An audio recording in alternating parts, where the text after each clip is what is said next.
Well, colleagues, second half of second day of lab. This is close to the final stretch. We're happy that the discussions have been so animated and so interesting for this first half of the lab, and we hope that we can keep the momentum and keep the energy going, because going forward, now that we have uploaded the structure of the framework and the process of the lab in our heads, we are going to go into implementation mode. And we have designed the next two modules to help you think through activities that deal with putting all of these ideas into practice. Maybe a good starting point would be to kind of reflect on what's behind the idea of the need for a global partnership for effective development cooperation. Nowadays, to say that in general, we get the sense that things are not going in the right direction in terms of development around the world. After COVID, but also before COVID, widening gaps, poverty increasing, democracy backsliding, a bunch of processes really not moving towards achieving Agenda 2030, being, of course, heightened by the COVID crisis and the other situations afterwards. This really puts a stress on the idea that the solution to all of these problems are not solutions that are going to be, let's say, completely local in nature, or at least in scale. And thus, the way that they can be addressed, or the most effective way to address these challenges, is a collective, or at least a broad-based way. And in order to promote collective processes, it starts always with communication in some form. Really, collective processes, or say it other way, multi-stakeholder processes, are processes that are based on trust.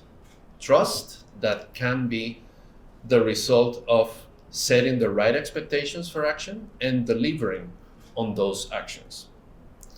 So this is a key thing. That's why Agenda 2030 has an SDG 17 that's focused specifically on partnerships, as partnerships are really the way that we deliver the SDGs and we deliver the work that all of us do here in some way. The way that we have been thinking about these modules then is that going forward, we will take a look at ideas that we have developed in the joint support team and that we have been implementing with some of you already, regarding stakeholder engagement, institutionalization, which is a large multi-syllable word that basically calls for looking at synergies of processes and really political instruments that are available in each of our countries, and making use of them to promote the monitoring, and also making use of the monitoring to promote those processes in a way that facilitates work, that makes life easier, as our colleague from Burkina Faso was mentioning earlier, and that kind of helps everyone move along. And we are also going to take a look at what's some of other mechanisms that we have been thinking about for promoting action dialogues, and really for making sure that all of this process of coordination, which is what we have been discussing so far, leads to behavior change. Understanding behavior change as really affecting policy frameworks, effective methodologies to make them more open to effectiveness. So this comes back to a little bit of some internal discussions that we've had regarding, what's the need for a global partnership for effective development cooperation. We saw during the first session of the program how the process of engaging official development assistance providers culminated over a period of time in a series of iterative discussions, culminating in this idea that there were some key values that needed to be upheld in this relation between providers and recipients, that coalesce into the four effectiveness principles: so country ownership, transparency and mutual accountability, focus on results, and inclusive partnerships. And again, we come back to this idea of partnerships. So effective development cooperation is not the result of or an exclusive result of government action, but it's really something that needs to be promoted all around. So let's see if this starts working. So over the next module, so during this afternoon, we will be speaking mainly about two of these areas: multi-stakeholder engagement in the monitoring exercise and institutionalizing the monitoring within existing country processes. We hope that, again, the energy that we have been displaying yesterday and today, we can keep that, because we have designed these sessions as more of a workshop methodology, where really we provide a space for you who are expert coordinators to really focus on the activities and implementing the monitoring exercise of the GPEDC. So I will not stress that much the need for being able to address different audiences in engaging them in the exercise, because that's really what each of us in some capacity works every day. We intuitively know that in order to achieve good results, we need a larger base or a larger set of tools that we can accomplish with our own two hands. And in order to motivate other partners to participate, we need to be very effective in the way that we communicate. We need to set clear expectations and deliver on those expectations over and over again to be able to build trust. And this trust is what will help us move throughout this entire process that we have been seeing about the monitoring exercise. Country ownership, or the ownership of these results, and being able to motivate all the partners at the end in phase 5 of the process to really change behavior and change political frameworks, will be the result of effective engagement from the start. So I hope that we can kind of translate this and help you guys think on developing your own roadmaps for implementing the exercise, and that's something that we will culminate hopefully tomorrow in the last session. So let's move a little bit back in terms of inclusive partnerships. In the GPEDC language, development partnerships are inclusive, and they recognize the different and complementary roles of all actors. So the exercises, as you have seen, the framework is really designed to be to receive information from different partners, not only government, but really private sector organizations, civil society organizations, development partners, of course, and other stakeholders. And this making sure that everyone is contributing in the same way, or at least has clear expectations and roles about what they will perform and how performing those roles within the framework of the monitoring works for them, and what's kind of what, referring a little bit of what Meja was mentioning yesterday, being able to answer that clear question of what's in it for me, or why should I be interested in participating in this exercise. This will help us think about this idea. So imperative of ownership of national development priorities, aligning partner support. So promoting this ownership is key for the exercise to make sense, increasing transparency, mutual accountability in developing initiatives and partnerships, and commitments from all actors that deliver long-term results at country level. This would be the reason why we need to do this, so that the results of the exercise are larger than the specific administrations that are behind promoting this exercise right here and right now in each of the countries, and that the more ownership is kind of the more inertia that this let's say that these initiatives have to be able to remain and actually expand over time. It's a complex exercise that demands engaging different kinds of partners at a country level. So you have seen that there are roles described in the process, both or either reporting or coordinating with at least partner country governments, in the sense that they promote and lead national development processes, development partners, or let's say traditional official development assistance actors that support sustainable development strategies. There's a role for local and regional governments in leading initiatives. There's a role, of course, for the private sector in leveraging resources to scale up these development solutions. A role for parliaments, who don't report, but we will see that there are a key stakeholder in terms of providing a large megaphone and making sure that this idea of transparency and mutual accountability can be actually enforced through the institutions and let's say the normal frameworks.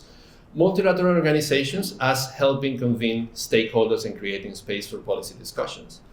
Philanthropy by providing alternative sources of financing, sharing experiences and networks, and of course, civil society as enforcing this watchdog function that Matt was speaking about a little bit yesterday, and the trade unions as driving the voices of workers within these kinds of processes. We will stop here for a bit. I invite you not to be too distracted by all of these colors and all of this text. This is really the second time that you have seen this slide today, as Ashley and Valentina were using this slide or a similar version to speak about the technical points that are the technical focal points that are required for reporting on the data.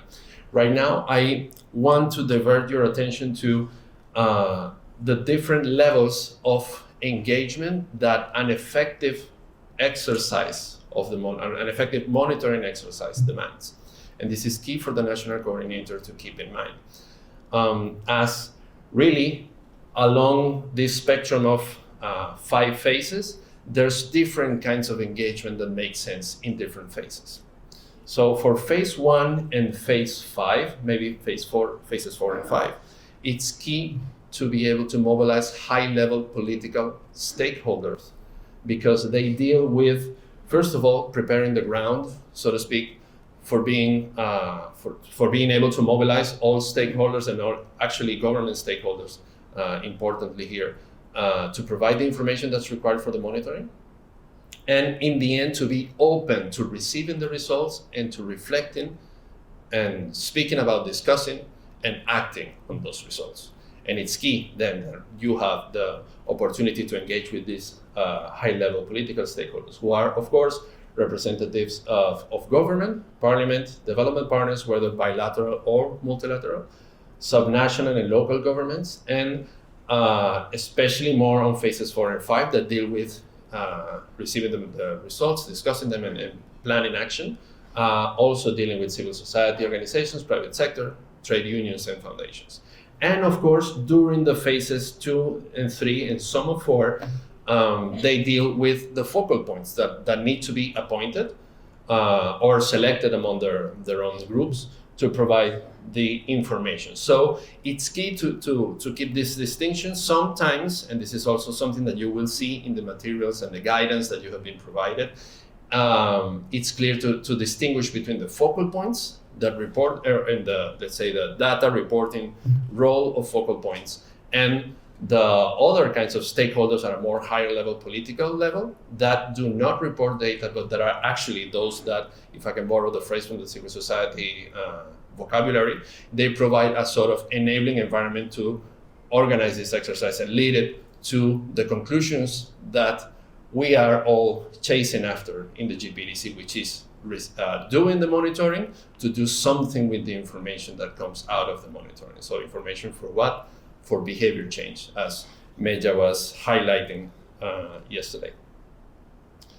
Let's move a little bit now. So we are happily a number of months into the 4th monitoring round already, and we have been engaging with several countries that are progressing in the first phase. It's clear, it might be useful right now to just stress that the first phase, which is what we call the inception phase, deals with mainly identifying all focal points that will participate in the exercise, deciding which assessments or which of the components of the exercise are going to be undertaken by the country, and bringing, of course, the support of this high-level political stage or actors into a high-level kickoff meeting. And the kickoff meeting is the first phase where the exercise is presented, agreed upon, and the roadmap, which is a key product that we hope you can take out of this exercise by the end of tomorrow. This roadmap is presented, discussed, and agreed to by all parties. The roadmap then contains the different phases or the ideas right now that you can visualize within the context of your country to how to implement this and the different roles that each of these stakeholders will have. Happily, one important element about, or one important example that we can find about engaging or defining which of the stakeholders to move is right now Yemen. Yemen is implementing the monitoring through the Ministry of Planning and International Cooperation. And they have identified focal points for bilateral and multilateral development partners, key ministries in government institutions, members of parliament, private sector, trade unions, and key civil society organizations. They organized, a high-level kickoff meeting was convened by the Ministry of Planning, and it was carried out in September. This kickoff meeting officially launched the monitoring exercise, ensuring that all partners are involved and aware of the monitoring process. Of course, this information, as has been mentioned already, but will be stressed in coming modules, all of these informations and the records of this are announced and provided in the GPEDC dashboard, which is the main, let's say, channel through which we give this information, and we help and provide transparency for the monitoring process itself. Of course, it's important that whenever you, as a coordinator or as an actor for development cooperation, you are addressing your audiences or your different stakeholders, you need to be very clear in the message. You are being lent attention by these partners, and you need to be effective in the way that you communicate.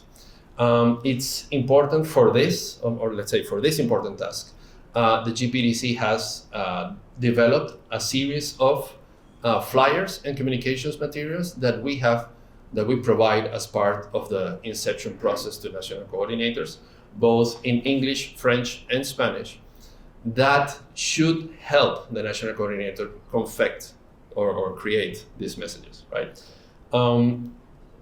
You can find here, I think the top one deals with the flyer that was prepared for the general monitoring exercise. And both of these you can find on the website. And the lower information that you're seeing is the flyer for the Kampala Principles Assessment. And especially for the Kampala Principles Assessment, since, as our colleague Kim was mentioning in the video earlier, you need to be able to communicate very quickly and very effectively how the private sector can be a contributor and in some way benefit from engaging in this exercise, right? However, this is not only necessary for the private sector. You need to convince or show the value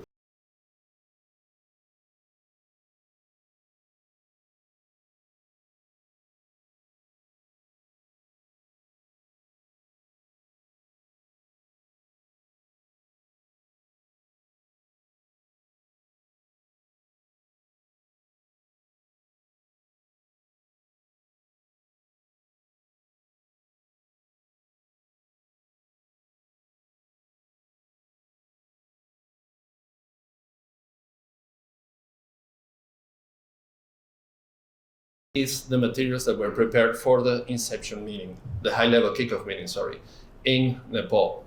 This is a good practice because it shows ownership and a good comprehension, a good understanding of the exercise and how to put it, to make it serve the purposes of the country, which is really seeing the monitoring exercise as a good vehicle for getting evidence upon which to develop action. And this is something that we are showcasing as an example because it's a good thing, that it's a good idea, and one of the objectives that we have for this, to be able to provide for this training, to be able to provide for you the space to reflect about these ideas and come out also with a series of messages or a series of pitches or value propositions for the different stakeholders that you will need to engage. Having said this, I would like to invite Mr. Vitalis Medja to provide some perspective from his role as a non-executive into this, the importance of the messaging and being able to effectively motivate stakeholders into participation. Medja? Thank you very much, Medja. And hanging on that point that you made at the end, really, in order to hit the target of phase 5 and behavior change at the end of the process, we need to aim correctly at the beginning, right? And we have thought of a small workshop that we could do right now to make sure that we can develop very well directed pitches for this. And I have made allusions a couple of times already about the fact that really this, in essence, is a communications exercise that relies on your knowledge of your country and your actors and the best ways of convincing those actors to act. This is really not quantum physics. This is something that you do every day as part of your function. The excuse that we are providing here at this lab is the space for you to maybe focus a little bit on this exercise among the rest that you have, and being able to develop ways into how you can address these actors and also use this opportunity of the monitoring to move other agendas forward. So you have received this little matrix, and right now we are going to invite you to take 10 minutes to go over the list of country representatives. So basically this has two columns. One, listing, or three columns. One, listing all the stakeholder groups that need to be engaged. Again, some of them at a higher political level, others are a more focal point or technical level, a couple of them in both levels, right? So please think of all of these 8 different stakeholder types, and the invitation is to take 10 minutes and identify at least the 4 main country representatives of each of these types of stakeholders, and envisions actions, how you are going to approach these key representatives of these stakeholders, and messages. What exactly are you going to say? Think of it as some form of elevator pitch for addressing development stakeholders. And afterwards, we will have a really free exchange here so that we can all learn from the tactics that you have been thinking about and the messages that you have been thinking about to address these partners. So please, we stand ready to solve any kind of questions that you have or any kind of comment. And we invite you to think over the next 10 minutes about these ideas and put them to paper to discuss afterwards.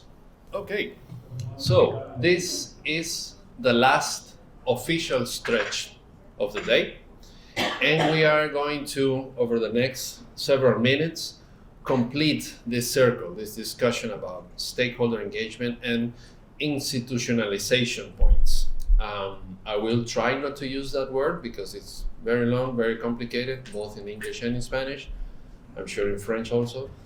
And it's a fancy way of describing synergies and how we can, using this perspective of planning that we are encouraging in this workshop, trying to identify ways in which the monitoring can serve other purposes from each government and other purposes for other partners that will be engaged here. So we are also structuring this as a bit of exposition with some country examples that we have gathered already regarding institutionalization ideas, and also a space for doing a short workshop of listing potential strategies developed depending on different scenarios that you will be presented with. So it's a key thing that we stress in all our calls and materials, because the more that we can use the monitoring exercise to not be, let's say, priority number 25 or 26 in all of your agendas, but really a vehicle to promote other spaces, we think that you will find more use for the monitoring exercise as representatives of our public administration. So institutionalization or making these ideas work for other agendas helps. For example, we have seen cases already about helping design or review or improving national development plans and development cooperation policies. The monitoring results can contribute to strengthen national coordination mechanisms on development cooperation, also promoting dialogues with development partners, informing reporting mechanisms for following up on the SDGs, such as the VNRs that have come out already, and of course the integrated national financing frameworks and other development finance assessments. There's a big link between effectiveness as a concept and as something that you can prove or show through the monitoring exercise, and being or access to other kinds of spaces and potential funding mechanisms. Some questions that we encourage you to reflect about for thinking about this. How does this translate? My grandfather, whenever he was presented with a complex idea, he usually just said, well, what can you eat with that? How can you make it easy to understand, right? And this is how you eat institutionalization. So basically, we invite you to think, for example, which national systems and processes for coordinating development cooperation exist in your country. Some have already come out in the discussion. Our colleague from Colombia mentioned the National System for International Cooperation, which is a new, or at least newly implemented grant scheme for coordinating many development cooperation efforts that that includes information, but also political decision making. We have seen already the VNR's planning exercises, national development plans, come out of these potential parts or of potential pitches for engaging with stakeholders. What are, for example, other question, what are the main existing information or data systems that could integrate the monitoring results? That means, where do I have information that can be used to feed the monitoring so that I don't need to create, let's say, new exercises or new initiatives to gather this information? What can I help myself with that's already existed? Which national reports on development cooperation can the GPEDC results provide inputs to? How can findings be integrated within national strategies and policies? And really, the key, going back to this message that we're hammering over and over in the workshop, how can the monitoring results be used to stimulate dialogue, multi-stakeholder dialogue, that translates into actions and commitments? Happily, we have some good examples that we can bring to the fore regarding ideas that have that or countries that have already used the monitoring for promoting other agendas or using it as a tool. Honduras has an annual multi-stakeholder forum on effective development cooperation that has participants from different sectors, and they commit to concrete actions that are set out in a roadmap. This is a good way of using the impulse from this and using the monitoring and effectiveness as a vehicle for promoting coordination.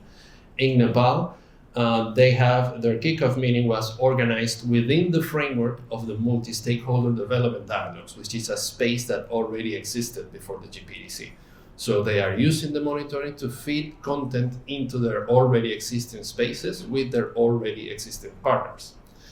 We have seen something similar, for example, in Bosnia and Herzegovina, who have a donors coordination forum, and they use the donors coordination forum as the vehicle for presenting the GPEDC exercise and very quickly gaining traction with development partners that are gathered in that development coordination forum. And Rwanda has embedded several of the indicators of the previous round of the monitoring on their own country systems for the donor performance assessment framework, which is a tool that they use. We have several examples of implementation of these ideas in the website, in other cases, and also in a special template that we will be sharing with you very soon.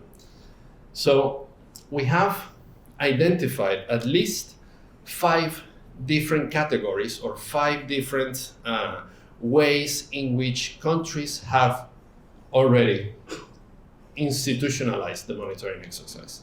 Not only in this round, those that are perhaps more advanced, but also coming back from other countries. I think our colleague from Sierra Leone wants to come in. Yes. I'm sorry, I think, one second.